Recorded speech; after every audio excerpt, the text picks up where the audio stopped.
జూబ్లీస్ నియోజకవర్గంపై Congress party full focus పెట్టింది. ఎలాగైనా భారీ మెజారిటీతో ఇక్కడ గెలవాలని కూడా అన్ని రకాల ప్రణాళికలు వ్యూహాలు కూడా రచిస్తుంది. ఇదే సందర్భంలో టీజేఎస్ పార్టీకి అయితే మాత్రం పీసీసీ అధ్యక్షుడు మహేష్ కుమార్ గౌడ్ అయితే మాత్రం వచ్చారు. అలాగే టీజేఎస్ పార్టీ అధ్యక్షుడు ప్రొఫెసర్ కోదండరామ్తో భేటీ అయ్యేది, అలాగే మద్దతు కూడా కోరారు. ఇదే నేపథ్యంలో కోదండరామ్ గారు మనతో ఉన్నారు. ఎలాంటి అంశాలు చర్చకు వచ్చినాయి, అలాగే టీజేఎస్ పార్టీ నుండి ఎలాంటి అంశాలు కూడా కాంగ్రెస్ పార్టీ దృష్టికి తీసుకెళ్లారో తెలుసుకునే ప్రయత్నం చేద్దాం.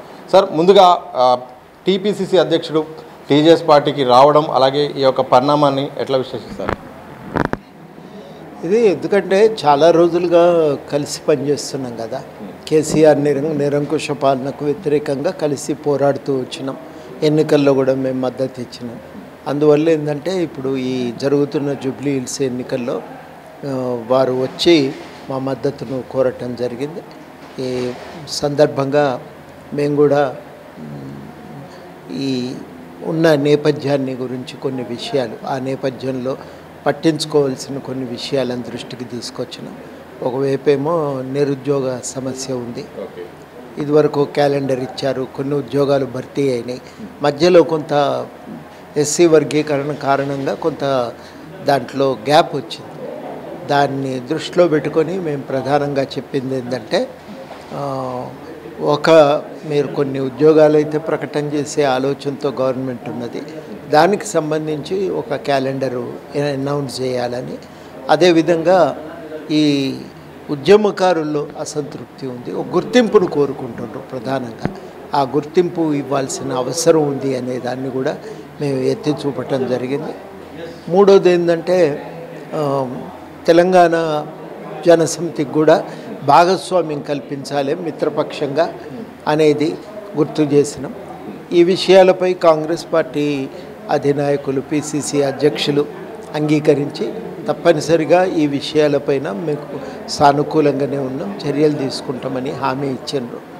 ప్రత్యేకించి ఇవాళ కలిసి బీసీ రిజర్వేషన్ల పెంపును సాధించుకోవాల్సిన అంశాన్ని మేము గట్టిగా కొట్లాడవలసిన అవసరాన్ని కూడా అనుకున్నాం. ఆ కొట్లాడాలి కాబట్టి మరి వాళ్ళ కలిసి అయితే ఉండాలి కాబట్టి జూబ్లీ హిల్స్ ఎన్నికల్లో కూడా మేము మద్దతు ఇవ్వాలని నిర్ణయించుకున్నాం. ఇది వాళ్ళకి జరిగిన కీలక పరిణామం.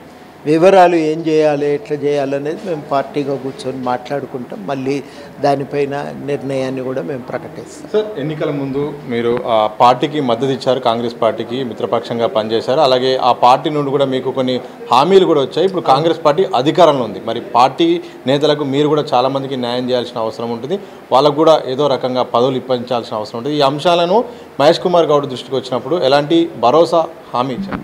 వారు అన్నారు, పంచాయతీ ఎన్నికలు అయితే ఏమో అవి అయిన తర్వాత చేద్దామనుకున్నాం, కానీ ఇప్పుడు ఆ ఎన్నికలకు సంబంధించిన షెడ్యూల్ ఇంకేది ఖరారు కాలేదు కాబట్టి తప్పనిసరిగా ఈ జూబ్లీ హిల్స్ ఎన్నికల కోడ్ ముగియగానే, ఎన్నికల ఓటింగ్ ముగియగానే దేనికి పోస్టులకు సంబంధించినది, భర్తీకి సంబంధించిన విషయంపై నిర్ణయం తీసుకొని ప్రకటన చేస్తామని కూడా వాళ్ళు హామీ ఇచ్చారు.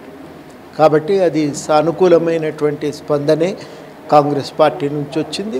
మీడియా సమక్షంలోనే మహేష్ కుమార్ గౌడ్ గారు ఈ విషయంపై ప్రకటన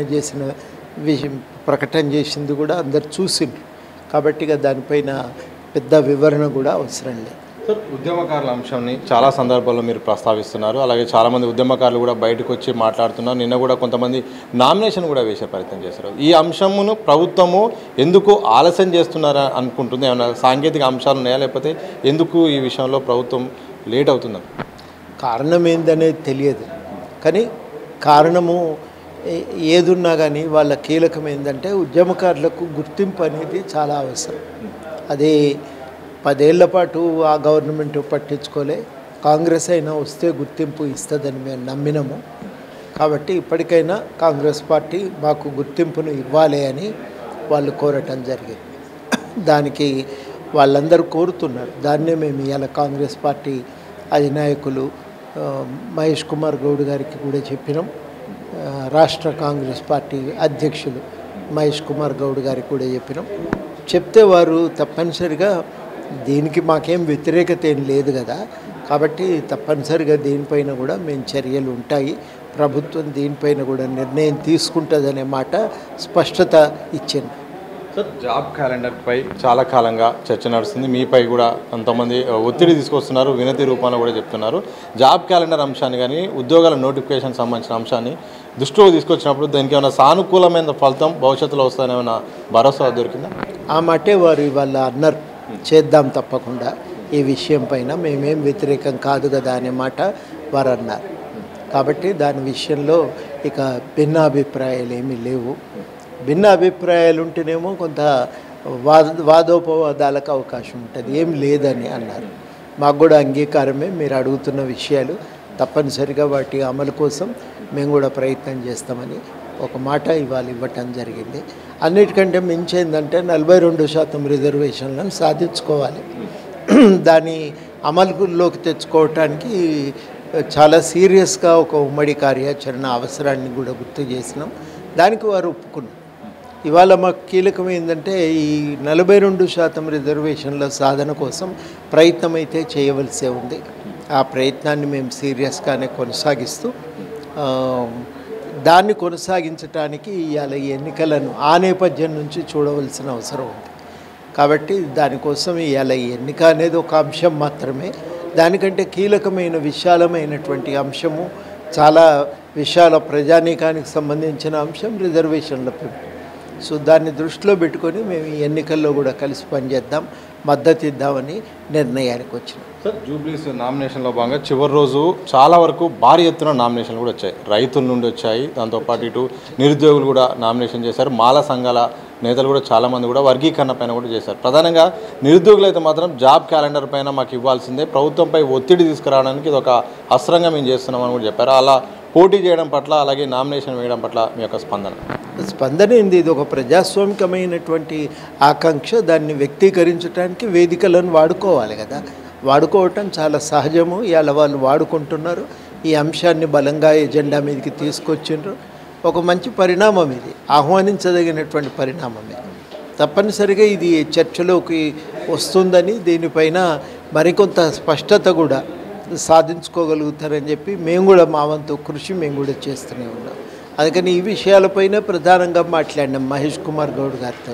మిగతా విషయాలు మాట్లాడలేదు, ఇవి కీలకం అనుకున్నాం. రిజర్వేషన్ల పెంపు కానీ, ఖాళీల భర్తీ కానీ, అదేవిధంగా మనకు ఈ ఉద్యమకారుల గుర్తింపు విషయం కానీ, అదేవిధంగా తెలంగాణ జనసమితికి భాగస్వామ్యం కల్పించే అంశం మీద కానీ మాట్లాడుకోవటం జరిగింది. ఇవి కీలకం. వీటి చుట్టూ అల్లుకొని ఒక కార్యాచరణ సాధ్యమైతే అప్పుడు ఈ ఎన్నిక అనేది అంత ముఖ్యమైన అంశం కాదు. ఈ విశాలమైనటువంటి ప్రయోజనాల రీత్యా ఈ ఎన్నికల్లో గెలుపు కీలకమైపోతుంది. ఆ కోణం నుంచే ఈ ఎన్నికలను చూడాలని కూడా నిర్ణయించుకొని ఇవాళకి మేము మద్దతు ప్రకటించాం. చివరిసారిగా ఏం చెప్తారు సార్? ఒకవేళ మీ దగ్గరికి మద్దతు కోసం వచ్చారు, అలాగే మీ పార్టీ ఎలాంటి స్టాండ్ తీసుకోబోతుంది, అలాగే ఎన్నికల ప్రచారం విషయంలో కానీ ఎలాంటి నిర్ణయం తీసుకోబోతుంది? ఇక మిగతా వివరాలేమో ఈ శనివారం నాటికల్లా మేము ఒకసారి కూర్చొని సమావేశమై ఆ సమావేశంలో మిగతా అన్ని వివరాలు మాట్లాడుకొని అక్కడ ఒక నిర్ణయానికి వస్తాం. బీసీ రిజర్వేషన్ల పెంపు సాధన గురించి కానీ, లేకపోతే అదేవిధంగా తెలంగాణ ఉద్యమకారుల ఆకాంక్షల పరిరక్షణ విషయంలో కానీ మళ్ళీ ఆ రోజు కలిసి ఒక నిర్ణయానికి వస్తాం. అదేవిధంగా ఈ ఎన్నికల్లో కార్యాచరణను కూడా సంపూర్ణంగా వివరంగా దాన్ని రూపకల్పన చేసుకుంటాం. మొత్తంగా ఇది జూబ్లీస్ ఎన్నికల విషయంలో మాత్రం టీజేఎస్ పార్టీ కాంగ్రెస్ పార్టీకి మద్దతు పైన మరికొద్ది రోజుల్లో శనివారం వరకు ఒక ప్రకటన చేయబోతుంది. దాంతోపాటు మహేష్ కుమార్ గౌడ్ టీజేఎస్ ఆఫీస్కి వచ్చారు. అలాగే ఇక్కడ కలిసిన నేపథ్యంలో టీజేఎస్ నుండి అయితే మాత్రం కొన్ని అంశాలు అయితే మాత్రం ఆయన దృష్టికి తీసుకెళ్లడం జరిగింది. ఒకటి నిరుద్యోగ అంశము, నిరుద్యోగులకు సంబంధించిన ఏదైతే జాబ్ క్యాలెండర్ ఉందో జాబ్ నోటిఫికేషన్ కూడా త్వరలో ఒక నోటిఫికేషన్ వేయాల్సిన అవసరం ఉందని కూడా చెప్పాము. దాంతోపాటు ఉద్యమకారులకు గుర్తించాల్సిన అవసరం ఉంది. గతంలో ఇచ్చిన హామీ మేరకు గుర్తిస్తే బాగుంటుందని ఒక అంశం ఉంది. అలాగే బీసీలకు సంబంధించిన 42% రిజర్వేషన్లపైన కూడా చర్చ జరిగింది. దాంతోపాటు టీజేఎస్ పార్టీ గతంలో ప్రతిపక్షంలో ఉన్నప్పుడు ఎన్నికల్లో భాగంగా మద్దతు ఇచ్చింది కాంగ్రెస్ పార్టీకి. ఇప్పుడు అధికారంలో వచ్చింది కాబట్టి పార్టీకి గతంలో ఇచ్చిన హామీల మేరకు ఈ అంశాలను కూడా ప్రస్తావించడం జరిగింది. అన్ని అంశాలపైన కానీ టీపీసీసీ అధ్యక్షుడు మహేష్ కుమార్ గౌడ్ అయితే మాత్రం సానుకూలంగా వ్యవహరించారు. దీంతో ఇక ఎలాంటి చర్చ, ఎలాంటి వాదోపవాదాలు జరగలేదు. తప్పకుండా మద్దతుపై త్వరలో ఒక కీలకమైన నిర్ణయం తీసుకొని ఎన్నికల్లో భాగస్వామ్యమవుతామని కూడా టీజేఎస్ రాష్ట్ర అధ్యక్షులు ప్రొఫెసర్ కోదండరాం గారు స్పష్టం చేసిన సందర్భం కనిపిస్తుంది. కనపర్స మసోన్తో సతీష్, దిశా టీవీ, హైదరాబాద్.